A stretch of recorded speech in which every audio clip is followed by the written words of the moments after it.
หนุ่มอายุมากแล้วจากที่เมียจากไป2 ปีด้วยอายุกะวัยเกษียณนั่นแหละที่นี่ฐานะก็ดีนะฐานะดีแต่ขาดอย่างเดียวคือความอบอุ่นทางจิตใจ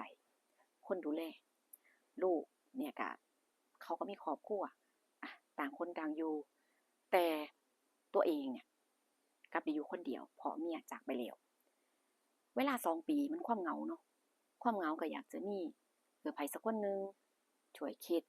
เป็นเพื่อนอยู่ด้วยบ่เหงาก็เลยเห็นสาวอายุรุ่นลูกวัยอ้อสาวซ้ำน้อยถูกใจหลายมักแฮงหนุ่มวัยเกษียณก็เลยแบบพยายามเอาใจเอาชนะใจเอาใจทุกอย่างอยู่ดีๆสาวน่ะก็มีท่าทีว่าชอบนะชอบแล้วก็พอใจอยากจะใช้ชีวิตคู่อยู่ด้วยกันทุกอย่างผ่านไปด้วยดีหนุ่มวัยเกษียณนี่ก็ดีใจว่าโอ้ยข้อยได้เมียซ้ำน้อยผู้สาวก็งามเมียเพิ่นน่ะหน้าตาดีก็เป็นธรรมดาถ้าบ่หน้าตาดีหนุ่มวัยเกษียณก็คงสิบ่มักก็คงสิบ่เห็นแล้วก็สิบ่ชื่นชอบแล้วก็บ่เอาอกเอาใจถึงขนาดทุ่มเททุกอย่างแม่นบ่ล่ะหนุ่มทุ่มเททุกอย่างให้บ่ว่าเมียเนี่ยอยากได้หยังข้อยอยากได้รถซื้อให้อยากได้ทองซื้อให้เพราะว่าฐานะเราก็ดีเนาะแต่เพียงแต่ว่าได้อยู่คนเดียวแล้วมันเหงาอยากจะมีคนที่เข้าใจสักคนหนึ่งได้ใช้ชีวิตได้เขาได้ดูแลตัวเองประมาณนี้นะแล้วก็บ่ได้หวังอิหยังมากมายแต่ว่าสิ่งที่บ่คาดคิดนั่นก็คือว่าฝ่ายหญิงเนี่ยบ่ได้เข้ามาในชีวิตเพื่อความรักแล้วก็บ่ได้หวังว่าจะอยู่จนแก่เฒ่าชราแล้วแบบว่าอยู่ดูแลกันตลอดไปจังซี้เขามาเพื่อมีจุดประสงค์ก็พยายามโกยในช่วงแรกเพราะว่าคือคนน่ะถ้ารักถ้าหลงจริงๆก็คือรักหลงตอนอยู่นำกันใหม่ๆนี่แหละพอนานไปแล้วมันก็เกิดความเบื่อแม่นบ่ล่ะนั่นล่ะคือผัวเมียทั่วไปสาวก็พยายามเรียกร้องโกยอยากได้หยังก็บอกอยากได้หยังก็บอกก็ได้เบิดซุอย่างช่วงเวลาท้องที่สาวได้ทุกอย่างที่ต้องการแล้วสาวก็เริ่มตีตัวออกห่างผัวเว้าหยังก็เริ่มหงุดหงิดคุยหยังกันก็เริ่มบ่ลงรอยจากที่เคยเข้าใจกัน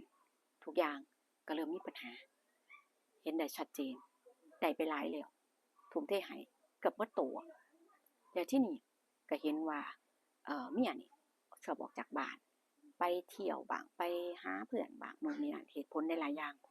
ผัวก็เริ่มสงสัยว่าเมียคือบ่คือเก่าเมียคือเป็นแบบนี้หลังจากนั้นผัวเนี่ยก็เลยให้คนตามดูพิรุธของเมียว่าแต่ละวันนี่เมียไปไสบางครั้งว่าไปร้านเสริมสวยก่อนเด้อคือว่าเขาเป็นวัยรุ่นอยู่เนาะการแต่งตัวการดูแลเจ้าของนี่จ้ะมันก็ต้องมีอยู่แล้วอันนี้ก็บ่แปลกแต่ว่าออกไปบ่อยเสียเหลือเกินก่อนหน้านี้บ่เป็นพ่อก็เลยให้คนที่รู้จักว่าตามเบิ่งพิรุธให้แหน่ว่ามันไปไสอิหยังจั่งใดจังซี้เขาก็ตามแล้วก็ได้หลักฐานมาพร้อมถ่ายรูปวิดีโอตอนที่เมียเนี่ยไปหาหนุ่มไปนัดกันไปกินข้าวไปเที่ยวเดินห้างนู่นนี่นั่นเอามาให้ผัวเบิ่งผัวก็เริ่มเห็นแล้วว่าเมียเนี่ยเปลี่ยนไปนะเมียเจ้าของนี่เปลี่ยนไปแล้วก็สงสัยว่าเอาเงินที่ผัวให้เนี่ยไปเปย์ผู้ชายคนอื่นเป็นหนุ่มที่รุ่นวัยรุ่นเดียวกันรุ่นราวคราวเดียวกันหน้าตาดีพร้อมแล้วก็ดูจากการแต่งตัวก็ดูน่าจะมีงานมีการเฮ็ดอาชีพการงานน่าจะดีผัวเนี่ยก็เลยเห็นแล้วแบบหวั่นใจมันแตกต่างกับเจ้าของหลายแล้วก็คิดไปว่าเมียเนี่ยสิหนีไปอยู่นำเขาเด้นี่เจ้าของสิเสียใจส่ำเฒ่าหรือว่าเจ้าของสิถูกหลอกเนาะบัดนี้กังวลใจย้านถูกหลอกก็เพราะงั้นแล้วก็พยายามคุยกับเมียว่าอิหยังจั่งใดไปหยังข้างนอกออกไปหยังให้ไปนำบ่คือแบบว่า หลังๆผัวนี่จะพยายามแบบอยากไปด้วยหรือจะไปเที่ยวห้างก็ไปนำกันไปร้านเสริมสวยก็บ่มีหยังออกไปก็สิไปนั่งเล่นนั่งท่าคือจะบ่ปล่อยให้เมียมีโอกาสไปคนเดียวจังซี้เมียก็เริ่มบ่พอใจทะเลาะกันมีปากเสียงกันบ่อยมากหลังๆแล้วที่นี่ผัวก็เลยหยุดรถที่ซื้อให้เนี่ยที่เมียเอาไปไหนๆเนี่ยที่พาหนุ่มไปเลาะไปเที่ยวเนี่ยไว้บ่ให้เมียเอาไปแล้วที่นี่เงินที่เคยให้ใส่ล้นมือเนาะก็งดลดลงลดน้อยลงมันยิ่งทำให้เมียกดดันว่าเป็นหยังคือต้องเฮ็ดแบบนี้บ่ฮักเมียแล้วอีหยังจังซี่นะก็เว้าเข้าใจไปแล้วที่นี่ผัวว่าถ้าเกิดว่าปรับปรุงตัวเองสิ่งที่เฮ็ดอยู่แล้วหยุดทุกอย่างก็สิกลับมาเหมือนเดิมทุกอย่างสิกลับมาเหมือนเดิมถ้าเจ้าเป็นคือเก่าแต่ว่าถ้าเจ้ายังออกไปข้างนอกแล้วก็ทำตัวแบบนี้อยู่ข้อยสิบ่ให้หยังจักอย่างสิ่งที่เคยให้ข้อยสิเอากลับคืนให้เบิดผัวก็เลยบอกแบบนี้เมียยิ่งแค้นใจแล้วที่นี่ก่อนที่จะไปเนาะเมียก็ทำแสบไปเยอะผัวบอกว่าอยากให้อยู่บ้านอยากให้ทำตัวดีๆเป็นเมียที่ดีอยู่กับบ้านอยู่กับผัวซะส่วนมากบ่ออกไปข้างนอกเมียก็ทำตัวดีในอาทิตย์เนี่ยทำตัวดีผัวก็ดีใจแล้วก็ขึ้นอิสระให้ว่าเมียกลับมาปกติแล้วเด้เป็นคนดีของเจ้าของแล้วจังซี่นะก็คืนกุญแจรถให้คืนทุกอย่างให้ทุกอย่างเริ่มกลับมาดีทีนี้เมียก็พอได้รถแล้วเพราะว่ารถเนี่ยเป็นชื่อเจ้าของก็จริงนะเป็นชื่อเมียแต่ว่าพอเขายึดกุญแจเจ้าเองก็บ่มีสิทธิ์ที่จะไปไสเนาะบ่กล้าเฮ็ดหยังรุนแรงพอได้เจมาปุ๊บเมียก็เอารถนี่ไปขายโดยที่บ่บอกผัวเด้ไปขายที่นี่ขายเรียบร้อยทรัพย์สินทองดองเงินอีหยังที่ผัวให้จังซี่เจ้าของก็เอามาเบิดในวันนั้นออกจากบ้านโดยที่ผัวบ่ฮู้ออกจากบ้านแล้วก็ว่าง่ายๆว่าหนีไปอยู่กับผู้ชายที่ตัวเองคบอยู่ซึ่งผัวก็บ่ฮู้ว่าผู้ชายคนเนี้ยพื้นเพมาจากไสเป็นคนมาแต่ไสเป็นคนอยู่กับหนี้บ่เฮ็ดงานก็บ่ได้สนใจเนาะได้เห็นว่าเมียน่ะปรับตัวดีขึ้นปรับปรุงเจ้าของจังซี่ก็เลิกติดตามแล้วเขาก็หอบเงินหนีจากเจ้าของรถก็ขายทองหยองที่ให้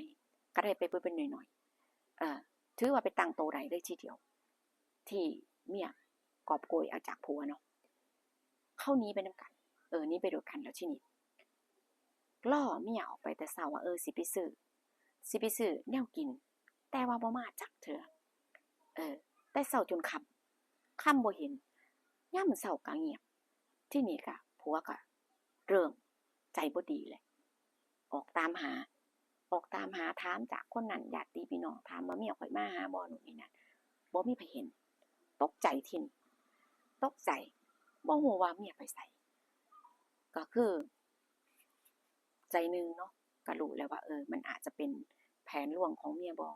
เขาอาจจะหนีไปอยู่กับผู้ใหม่หรือเปล่าเป็นหยังคือเงียบแบบนี้ใจหนึ่งก็คิดอยู่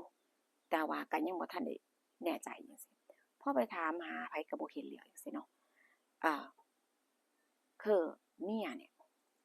แชตมาหานะว่านับแต่นี้เป็นต้นไปจบกันแล้วนะบักเฒ่าเมียว่า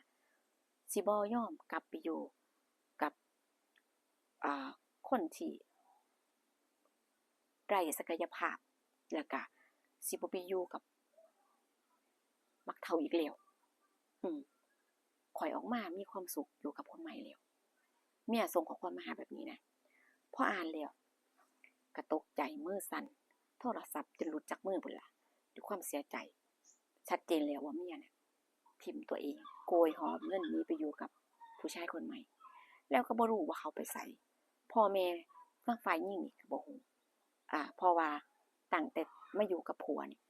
เมียก็บ่ค่อยได้กลับไปหาพ่อแม่เดะบทบาทที่ว่าจะไปดูแลแม่หาพ่อแม่นู่นนั่นคิดถึงบ่ค่อยมีแม่บ่เคยเว้าด้วยซ้ำไปว่าข้อยอยากไปหาแม่ข้อยอยากไปบ้านคิดฮอดบ่เคยมีเลย มีแต่ว่าไปแต่งตัวไปร้านเสริมสวยไปเดินห้างไปเที่ยวไปนู่นไปนี่ถึงอื่นบ่เคยพูดถึงครอบครัวบ่เคยพูดถึงพ่อแม่แต่ก็บ่ฮู้ว่าส่งเสียบ่ให้เงินพ่อแม่บ่ก็บ่ฮู้เพราะบ่รู้ในเรื่องนี้พ่อแม่ก็บอกว่าบ่เห็นมานี่ก็นับว่าตั้งแต่ไปอยู่นำเจ้าพู้นล่ะตั้งแต่ว่าได้ผัวกูก็เงียบไปเลย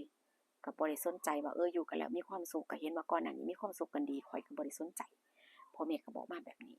เสียใจหลายสรุปเมียหอบเงินหนีไปอยู่กับผู้ชายอกหักซ้ำเฒ่าบ่อกหักซื่อๆพร้อมถูกหลอกเกือบหมดโตเป็นบทเรียนชีวิตที่ยิ่งใหญ่ที่บ่คิดว่าตัวเองจะมาเจอเรื่องแบบนี้เนาะ FC ได้ฟังเรื่องราวนี้เป็นจังได๋แหน่ความรักมันก็มีทั้งแบบจริงใจแล้วก็มีทั้งแบบหลอกลวงมันมีหมดนั่นล่ะก็เบิ่งดีๆเนาะเบิ่งดีๆสำหรับรักครั้งใหม่หรือว่าอยากจะมีคนรู้ใจอยู่ในวัยชราวัยเกษียณก็เบิ่งดีๆเป็นธรรมดารูปลักษณ์มันก็รูปลักษณ์ภายนอกมันก็สิ่งที่เห็นอาจจะบ่จริงอย่างที่เป็นก็ได้เจอกันคลิปหน้าค่ะดูว่าผู้สิมีเรื่องราวหยังมาเล่าให้ฟังอีกพี่น้องได้ฟังคลิปนี้แล้วเป็นจังได๋แหน่ฟังแล้วก็คอมเมนต์มาพูดคุยกันได้นะคะเจอกันคลิปหน้าค่ะสวัสดีค่ะ